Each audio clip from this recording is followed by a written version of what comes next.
NPP acid murder. How NPP neglected victim's wife. In 2015, April to be very specific, there was murder in Bolgatanga. And the murder was said to have been perpetrated by two people. One, Gregory Afoko, and Asabge Alangade.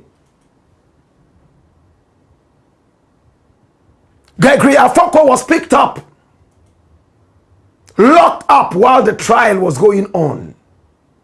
He was only released a couple of days ago after 8 years behind bars. He's the younger brother of Paul Afoko, a former chairman of the NPP, national chairman.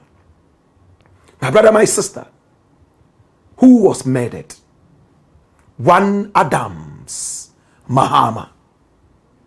Now, Adams Mahama was a die-hard fan of Nana Addo Dankwa Akufo-Addo, and he believed that Paul Afoko and one Kwabena Ejapong were anti-Nana Addo Dankwa Akufo-Addo. Meanwhile, they held very powerful posts within the NPP. One was the general secretary, and that's Kwabena Ejapong. And the other one was the chairman, the national chairman, Paul Afoko. He believed the two of them were the rats in the NPP fighting against Nana Addo Dankwa Akufo-Addo. So he took it upon himself to fight on behalf of Nana Addo. And here you can see them in a hearty photograph. Nana recognized that this was, in fact, his protege. So he trusted him to be able to do a good job. This gentleman here called Adams campaigned vehemently against Paul Afoko in the northern region. But Paul Afoko went ahead to win the election, and he became the national chairman of the NPP. Now there was a time Paul Afoko and Kwabena Ejapong decided to go to Bolgatanga to meet executives of the NPP, and Adams said, no, you can't come here. When he heard they were at the Kotoka International Airport getting ready to fly out of the nation, he chased them there. In fact, to fly out of Accra for Bolgatanga, he chased them there and issued threats. You can't go to Bolga without informing me. I am the regional chairman. And when they insisted that they were going, he also bought a ticket there and then and sat in the same plane with them and said, we are going together, we shall see. And when they landed in Bolga, boys were already getting ready to attack. They chased Kwabena Ejapong and Paul Afoko away from meeting any executives. And when they took refuge in a hotel, a very beautiful hotel, I hear the hotel is called Azosolum. Azosolum. Went into the hotel, getting ready to order for some food. The boys came there again, led by Adams Mahama. And there, verbal exchanges went on between Afoko, Paul Afoko, and Adams. And threats were issued. Kwabena Ejapong ran to Tamale on his way to Accra because he couldn't contain the threats and the energy of the youth. My brother, my sister, a few days later, something happened. Paul Afoko's younger brother is called Gregory. He lived in an area called Tanzui in Bolga. That's on the rock. And we are told that that area at the time had a lot of bad reputation. My brother, my sister, like some areas in Accra. According to whatever happened, he also had his own boys who he would use for different activities, political activities in the area. So he had his own support. In April, Adams Mahama died from wounds he sustained from an acid attack. And whilst he was dying on his way to the hospital, he told his wife, the people who are taking my life are Gregory Afoko and Asabke Alangde. The police immediately went for Gregory Afoko while Alangde absconded. Later, he was also arrested. We gave you the whole detail yesterday. My brother, my sister, a couple of days ago, the two of them were freed after Alangde initially was sentenced to death. Now he's been taken out of death row. Not just that, but freed. As you can see this news card from GH1 TV.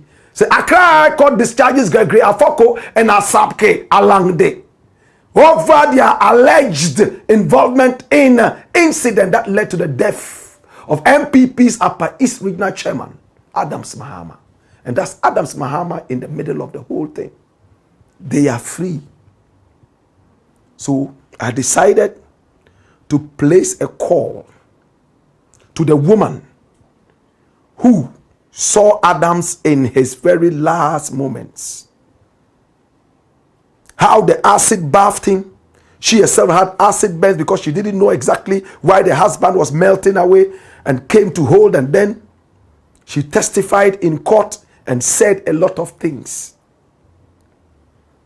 I placed a call to her. It was around 8 p.m. yesterday when we spoke. My brother, my sister, and we had made arrangements to speak earlier. And already, my brother, my sister, she spoke to us. What did she say? When I asked to speak with her, she told me she couldn't speak English. She was comfortable speaking Hausa. So I introduced myself to her, told her who I was, and that I was a news person. And I just wanted information to be able to also give out. She spoke in Hausa, but I will translate when we return. Watch this.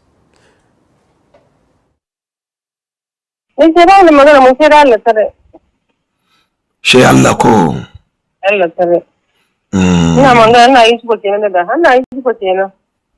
Jiya da ban yi kwana ba. Oyo. Da kuma bala ne. Sheki yankuri. Abinga amma ranar da aka zuba mishi acidin nan ya ce mishi kaman shi Afoko nan da Asabke suka yi wannan abu ko. Kan da aka yi farin ne. Wannan ta ko mai magana suka ce ba su ba. To yanzu ne ban da magana zai kuma sai da Allah. Mun ta ko mai magana suka ce ba su ba. Ya ko da ci mai farin ne. Ya zai kare bashi. Mutane su yau ba. Mutane su ya kai da sunan su. Allah sa ya futa.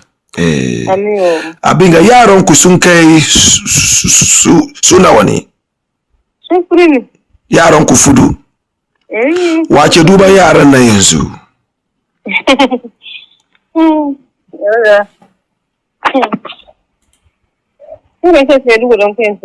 Yaran nan. Ba su aki. Ko. Mata biyu maza biyu. Ko. I see. Ba su kai kaman 20 years ba ko sun kai? Sun ya wure. Ko yaran sun ya wure. Sun ya wure, yaran su ma suna wuri ne. Ko. Kasbo na ya wure, sakana kuma ya wure. Kasbo na kuma ya wure ma. Wow. Mun gode ma Allah sosai. Amma ba ki aure kuma ba ko ki? Ne. Amma an ce wai yayan Adams ni ko dai menene Adams wai ya miki aure. yayan su. wai yayan Adams ko brother Adams waya miki aure. Ba gaskiya ba. Oh.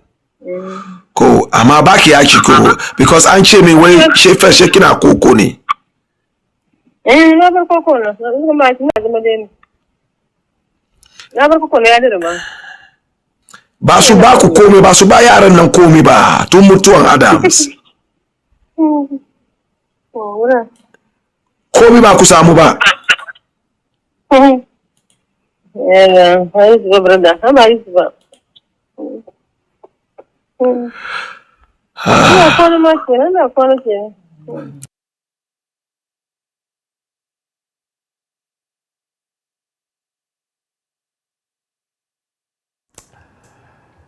My brother, my sister, when I placed the call to her, introduced myself, I asked her, how are you doing? She said, fine. I said, I'm calling to find out how you feel about the two people who were alleged to have murdered your husband being freed. And she said, well, I have nothing to say. I have given everything to Allah. How can you free two people out of millions of people in Ghana who my husband could have mentioned? On a place like that, his deathbed, he mentioned two people. Don't we have so many people? But he mentioned just two people. And there was quite some evidence. So if they say that they are not responsible for the death of my husband, we leave everything to Allah. They invited me to the court. I said all the truth I knew. Today they say they are free. It's okay, we give everything to Allah. So I went ahead to ask her, since Adam died, how do you take care of the children? How many do you have? She said 4 children, 2 females and 2 males. And she answered, and I was a little shocked. She said, the children take care of themselves. I said, how do they take care of themselves? Are they old enough? She said, yes. The first 2, the females, they are even married. And they have given birth. I'm now a grandmother. I'm taking care of their children. So, they are working. I asked again, what do you do yourself? Last time I checked, you were selling cocoa on the streets of Bolgatanga. She said, yes, but I stopped selling the cocoa. I asked again, so what do you do now? She said, I'm just sitting at home, doing nothing. So I asked, did you get any support from the party that your husband served at the peril of his life? Better still, to the peril of his life. And she said, Sanda kokari, sanda aiki. That means, thank you for your work. When somebody doesn't want to answer a question, that is how they go. Thank you for the job. That means he's sending you away like a year. Thank you for the work. Thank you for the work. And when I insisted, has anybody supported you? She said, I am sleeping. As you are speaking, me, I'm already sleeping. That's what she said. My brother, she went into cocoa selling. She also told me that the husband started building a hotel, a steel hotel. He never completed. No party member supported with even 1 cement bag to help finish the hotel, which could at least bring money to take care of the children. Now the children, after 8 years and more, in fact, after 10 years, the man died or was murdered in 2015. After 10 years, they have grown and they have started making children. At the time of his death, how old was the oldest child? She was still a minor. She took care of them, selling cocoa on the streets of Bolgatanga. She didn't seem to have any help from the NPP. Neither did she get help from Nanado. But Nanado visited the family. Yes, he did. Am I correct? He went there. That's the family. The woman we spoke to is the one sitting at the back. Bring back that photo. At the back there in the corner. Behind the person with the yellow veil. And these are the children. Baumia also went. My brother, my sister, greeted all of them. Was it a one-off thing? The woman ended up selling cocoa on the street. How much was she making from the cocoa? How was she able to take care of her own children? And if you look at the photo, down there is www.nanaAkufuado.org. We got this from the website of Nana Addo himself. That means he acknowledged that this man had done a lot for him to become president. But why has the family been abandoned? A die-hard fan of Nana Addo Dankwa Akufo-Addo murdered so heinously. Did he get justice? Certainly not. Where are the killers? They have not been found. If the court says that the two, Gregory Afoko and Asabke Alangde, are innocent, then who are the true killers of Adams? After 10 years, we can't find the killers. My brother, my sister, it's a sad story, and we hope that the stolen money, the 8 years of stealing, whatever they have been able to steal, election time is coming again. Go there and pay homage to the poor woman and her family. At least pacify the soul of a die-hard supporter of Nana Addo Dankwa Akufo-Addo. And it's obvious that he lost his life supporting Nana Addo Dankwa Akufo-Addo. It's the Black Pot, aka Kokoshonamo, where we speak truth to power.